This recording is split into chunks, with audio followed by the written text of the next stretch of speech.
I'm assuming it has a lot to do with the NFL pushing back the trade deadline by a couple of weeks, but this has to be the craziest flurry of in-season trade activity that I can remember in my lifetime, right around the NFL trade deadline.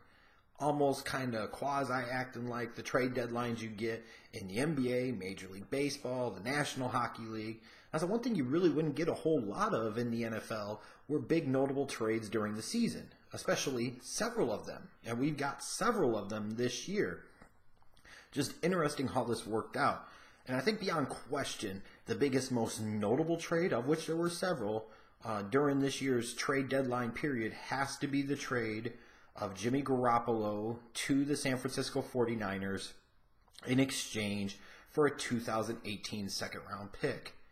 It felt like this deal kind of came out of nowhere, and in large part, it probably did. This was a legit surprise, like a huge surprise. Not necessarily that the 49ers would be in the market for a quarterback or that the New England Patriots would be looking to deal Jimmy Garoppolo. I think both of these are known commodities. We know the 49ers are looking. We know the Patriots are looking to trade. Just these two teams coming together to commence a trade when they did. It was just really weird. And I look at this trade, and I think there are 5 major points to note. Number one, the 49ers didn't think C.J. Beathard or anybody else on the team were the long-term answer. Has to be. Which probably, while it's awfully early to determine that about C.J. Beathard, we know they're right deep down. And it begs the question, why did you trade up in the 3rd round like you did to get C.J. Beathard, when I think a lot of people, myself included, didn't even really have him as a draftable prospect?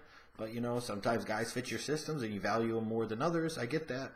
But you had to know the 49ers were going into the offseason looking for a quarterback because they truly didn't believe they had that long-term answer in the fold. And I think everybody agrees with that. Number 2, the 49ers weren't big on the 2018 quarterback class in next year's draft. They couldn't be. Because if you were big on that class and you thought there were several guys that you thought could be the long-term answer, that you thought could be franchise guys, then you would have no business making this Garoppolo deal, knowing that as this is being recorded, the 49ers are an 0-8 football team. Why, when you're probably going to end up with a top 2 or 3 pick in next year's draft, would you take yourself out of the quarterback market, especially when you could have drafted a young one that's 21, 22 years of age that you could build your franchise around and have in the fold for 10, 15, maybe almost 20 dang years? You wouldn't be trading for a guy that's in his mid-20s that's been in the league 4 years now. You just wouldn't. So it clearly indicates the 49ers were not hip or big on this upcoming quarterback class. And frankly, it's been a big disappointment, this quarterback class. It's largely laid a turd. There's still college football season left, though, so I think it's awfully early to say flat out that there are none of these guys out there that can be that long-term franchise answer. But clearly the 49ers didn't believe there was that guy. And maybe that ties in large part to not liking what they saw with Sam Darnold or Josh Rosen, or a variety of different people. But just remember, I always throw this out there as a cautionary tale now, is that 2016 quarterback class was thought to be really weak. Especially a lot of people said, well, if Carson Wentz is the number 1 quarterback, that makes it a really weak class. Look how stupid those people look now. That class produced Dak Prescott, very notable. He was a 4th-round pick. Jared Goff's got a coach that knows what the hell he's doing on the offensive side of the ball. He looks like a potential franchise guy for the Rams. He was the number 1 overall pick. And arguably the best quarterback out of that class was Carson Wentz, and he went number 2 overall. So a quarterback class that wasn't thought to be very good ended up with 3 potential franchise guys.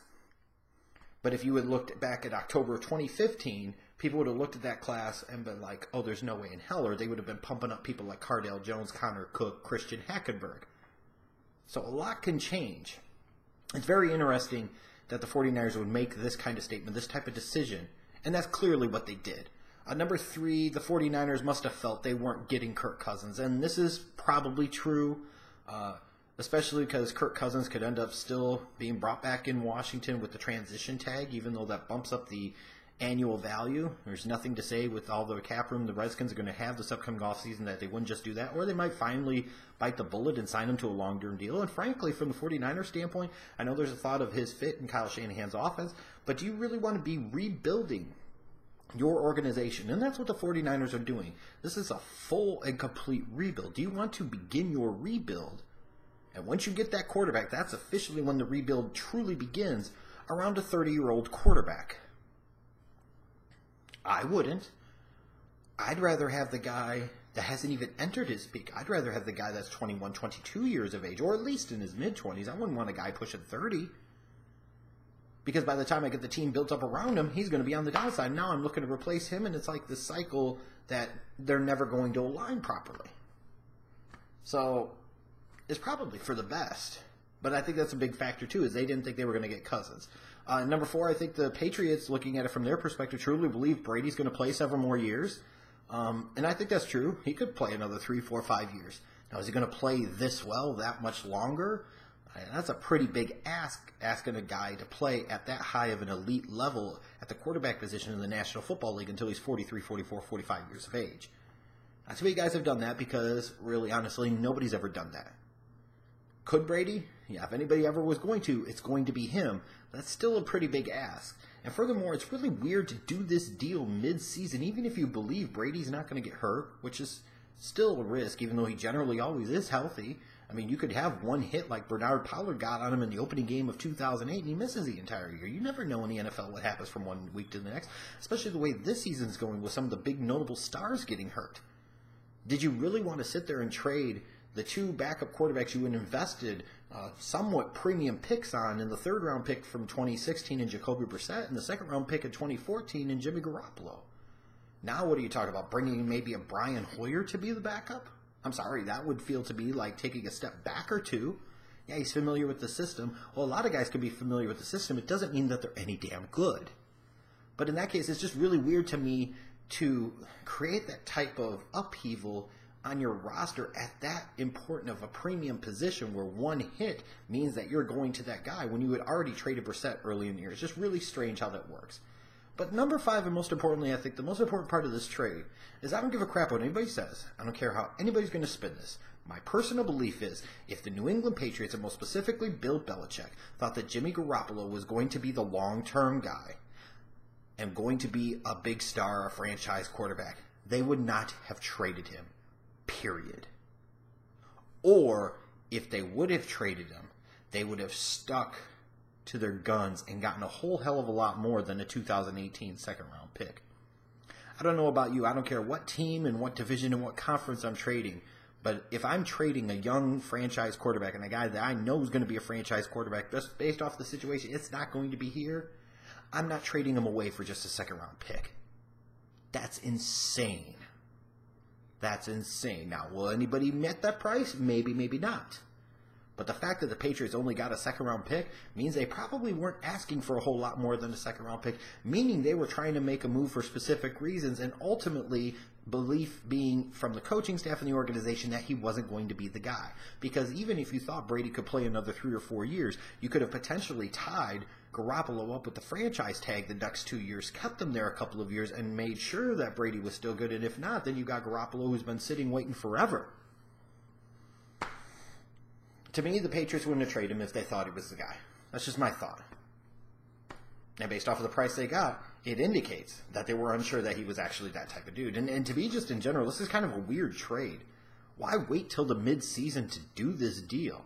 Did the 49ers really think that they had their guy? Were they really that sold and convinced that they were going to get Kirk Cousins? And then from the Patriots standpoint, did they think the price was going to go up that much for a guy that's now in his 4th year in the league that has a total of 2 NFL starts? And even in that second NFL start, he got hurt, so he didn't even finish that one. How much more was the price going to go up? And if you're the 49ers, if you're not sure you're going to get Cousins and you thought Garoppolo was available in trade, he was available in trade in the offseason. Why wouldn't you trade for him and have an entire season of him in your system? Get him an entire season of experience. Now you're bringing him halfway through, or it might take him a couple of games to familiarize him with the offense, even enough to be able to go out there and start a game at the NFL level for your team. How many productive games are you going to get out of Garoppolo this year? It's basically almost like another lost season. And then again from the Patriots, why turn over that backup quarterback spot as much as you have, in this case again, during the season? Seems kind of risky to me. And I get it. the Patriots are in a win-now mode. So Garoppolo, whether or not he's the future, really doesn't matter that much.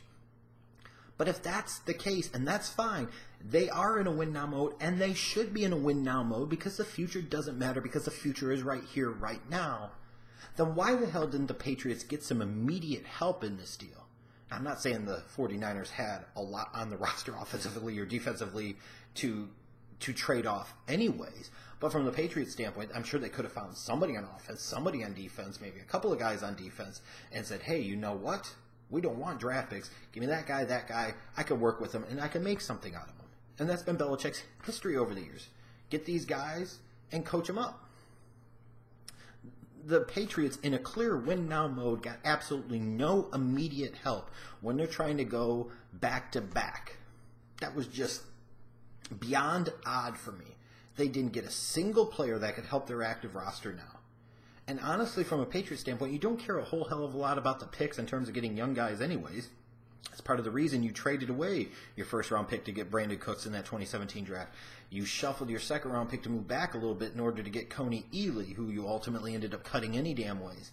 And it's just really weird that you don't care about these picks. Now what are you going to do? Now perhaps you could take that second-rounder and trade it for another veteran, but you kind of did that with Coney Ely, and that completely crapped out. That didn't even make it through one season. It didn't even make it to the season. And what's really weird about this is, as much as everybody, or some people may kiss up to Belichick and suck off the Patriots here, they basically traded away a 2014 second-round pick to pick a little higher in the 2018 second-round draft, and second round of the NFL draft. That's basically what happened. And all the while, in that 2014 second round, they passed on guys like Jarvis Landry or offensive linemen like Justin Britt, especially Morgan Moses, Gabe Jackson, Trey Turner, all guys that would have had immediate and long-term impact on the offensive side of the ball for that team, and especially on that offensive line, which has been a bane of the Patriots' existence, frankly, for years. All to draft Garoppolo. Just really strange and really puzzling, and I don't think anybody looks at this deal and says, oh my God, the Patriots are sleuths here, they're geniuses. They took this guy in the 2014 draft, and 3 years, 4 seasons later, they were able to turn him back into a second-round pick and got really almost nothing out of him. That's not genius, that's just freaking weird. And what this trade ultimately means to me is it's kind of sort of worth the gamble for the 49ers. But please understand, you are basically getting a 26-year-old rookie with 2 career starts. And there was a similar situation to this before the 2016 season where the Houston Texans made a big signing and got a guy by the name of Brock Osweiler who had a few career starts under his belt in 4 years. He was basically a 26-year-old rookie, and we saw how that worked out. I'm not trying to put that hex on Jimmy Garoppolo and the 49ers, but ultimately this guy has started 2 games in 3.5 years, 4 seasons. What does he have? That's a pretty big risk. I mean, it's worth the gamble because you only had to give up a second-round pick. And if you determine soon after that Garoppolo's not worth it, you don't think he's that guy, you'll be in a position to draft another one soon enough anyways. So it was kind of worth the gamble because if he does work out and you do feel like he can be the guy, then that really helps you for the 2018, 2019, 2020 drafts because now you've got a quarterback to build around instead of a quarterback that you're looking for. And frankly, now for the Patriots, it means absolutely nothing. Unless Brady gets hurt, then that's going to be a major concern. It means they'll probably be in the market for some type of quarterback next year, probably a young quarterback in the draft, although I don't know why that would matter at this point in time. The one thing it perhaps does is allows more flexibility for them in the draft to trade that second-round pick, which will be a premium high second-round pick for some veteran help next year. But again, it's just really puzzling to me because the Patriots are in win-now mode. You literally have to take it one season to the next. I would rather be trading a Garoppolo, somebody for the future, for somebody that can help right now. It's like the NFL with some of these big-name deals that we have. It's really screwy, whereas baseball and others, you have the team that's contending, trades away young talent and prospects to get help, immediate help right now. It's the teams in the playoff hunt mix, the playoff hunt, that are trading away players for future draft picks. And it's just really weird to me.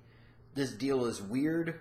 It's either going to make the Patriots really look bad, or it's going to be inconsequential in the grand scheme of NFL history, is the way I look at it.